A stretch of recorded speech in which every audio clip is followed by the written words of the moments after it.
regarding the remote work, it's funny when you were talking. I remember now before because there was this pandemic, right? This changed the way companies work and Mhm. shaped to have more remote work.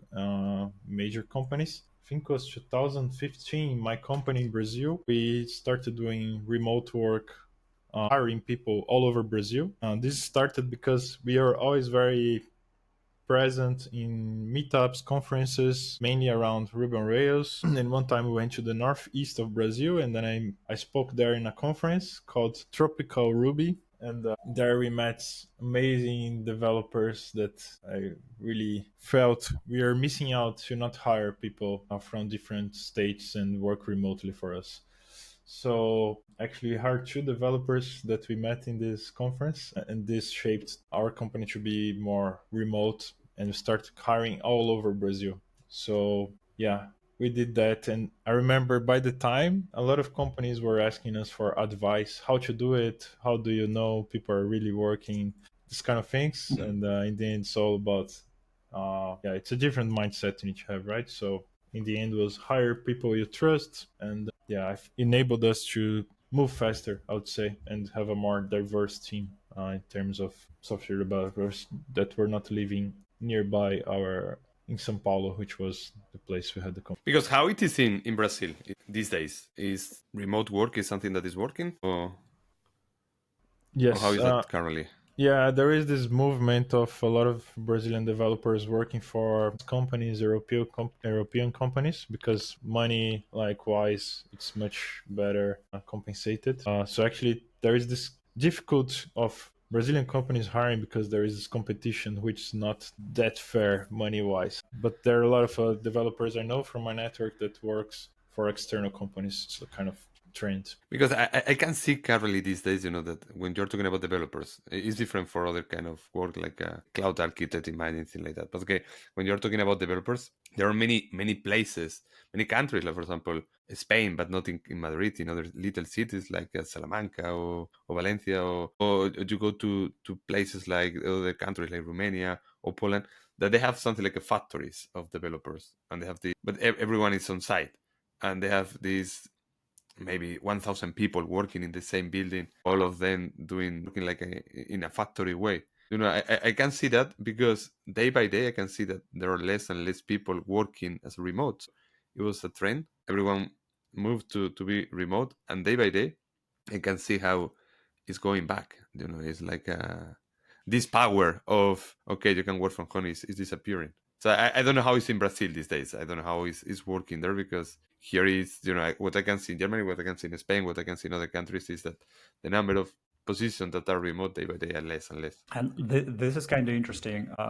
I'm sorry, because what we hear from media, from the news, how the new generation is like forcing the employers to provide more flexible work environment, create like work balance. And when we hear this, and then we see the reality when the employers in fact force you to work more and more from on site rather than remote, forcing you into more like what Pablo described, creating factories of the developers. And this disbalance between what we hear and what we are trying to achieve with what the reality is kind of interesting. I wonder, like, how do you compare what you had back in Brazil with what you currently have in Europe, especially in Germany, with like strict work labor laws? Does it help you? Does it help your teammates, the company, to maintain work-life balance, or does it like do the otherwise and forces you to spend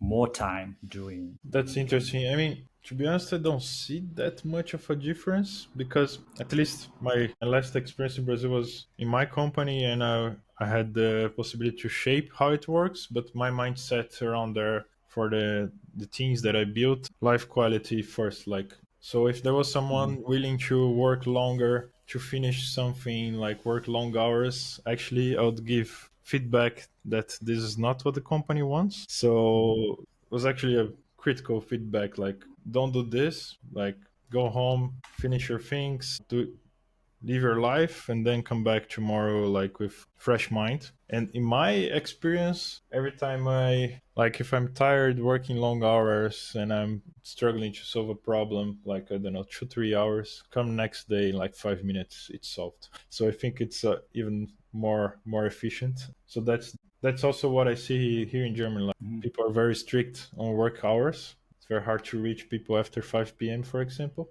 At least in most of the companies I worked here. But I mean, this is from my experience. Before in Brazil, my early career, some of the companies I worked for, there was this sprint sometimes to deliver something, working on weekends, but something that definitely should be an exception. Otherwise, if this becomes a rule, it's not healthy, in my humble opinion. I think in Germany about work hours, so they're very strict about that you cannot disturb people out of work hours, but it's way more relaxed during work hours. So for example, there is never this fear to, and that's why there's lots of people moving like from CIS countries to Germany, for example, is that like how can they just like take like 2-3 hours off to go to the doctor? In Germany there is never pressure like this. If you need to go to the doctor, no one will ever tell you anything. You're like, fuck it, I'm going to the doctor, see you in 3 hours. There is always full understanding that, okay, if you need to let someone to repair the tube in your house, or you need to go for the some health examination, or you have some kid activity, usually no one ever tells anything. At least from my selection of companies, which is, I think, by now around like 10 or 12 different companies, there was never any issue. Not only for people employed permanently in the company, but also if you're working as an external, as a freelancer, it's the same level. So it's not just about that employer will get punished for mistreating permanent staff. It's the general mentality that, okay, if you have some personal things to handle, it's true. I remember like with one of the companies before COVID and this full remote, I had some like a personal catastrophe that forced me to work remote. And I was like, okay, I know that the whole team is working on site, but really I need to be remote five out of 5 days. And there was, again, in the super most German company ever, there was full understanding that, yeah, go ahead. But that's kind of an excellent thing about work-life balance. I think I would have to imagine that in Spain is the same, right? Yes, but this mentality of play hard, okay, work hard, play hard. You know, this mentality of, okay, I'm going to balance my life. It's not only work. My life is work and what happened outside of the work. You know, I think it's happening with the new generation, because I remember all my life when you were working in Spain, and the time to work, it was the time that the boss appear in the office, and the time that you can leave is the time that the boss leave the office. And this is happening today at many places in Spain. This work hard, play hard, it means, okay, you keep your life in the office, but until one point, and then I'm going to give my life in what I love. For example, like Fabiano, music, or going out, chilling, drinking beers, whatever thing that you like. But this, Carly, I can see that is happening in the places with the higher salary. So I cannot see that this is happening in the places with lower salary. So it's like a concept of, okay, what is your salary? The salary is, imagine, 100,000 per year above. Okay, you can do that. You are living in a country where your salary is 20K. You cannot do that. So because I cannot see that, for example, in many places in the south of Europe. Of course, go out of Europe, go to South America. Because, for example, yesterday we were talking about in Venezuela, how is the way that the people work. And if you need to go on Saturday, you need to go on Saturday. No, nobody think about something else. We need to end something. You need to go to work on Saturday. And I cannot imagine that on Germany. Because for me, when I arrived on Germany, was this experience of, we have a sentence in Spain that when it's 5 o'clock, the people take the pencil and drop the pencil and see you. I will see you next day. And in Spain, this is impossible. So it's 5 o'clock, okay. It's the time that you need to leave. Okay, but I am not going to leave for sure. Nobody leave at 5. The people leave at 7 and 8, depends of the moment that the boss is going to leave. So and this mentality is changing, but only in few big companies, not in the big ones, in the little ones. It's true about what you said about Saturday. You can be asked also as an IT person to be available on Saturday if there is like some incident, but it won't be like, go and work on Saturday. There will be like this whole feeling of guilt from your boss that, oh, okay, can you please go and work on Saturday? Like, we'll pay you extra for this if you can. Like, okay, you can. And then like if you take something like on-call shadows, I noticed that if you're inside working for a German company and have an on-call, you will always be paid extra for this.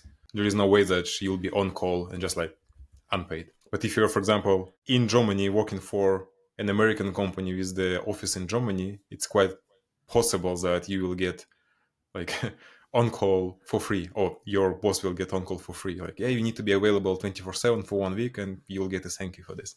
Which Yes, is but again like, sorry, in this Spain, I was one- talking with friends about the price that they pay for this week on call, and it's 260 euros. So you are 1 week on call, and they pay to you 260 euros for a cell phone with you all day.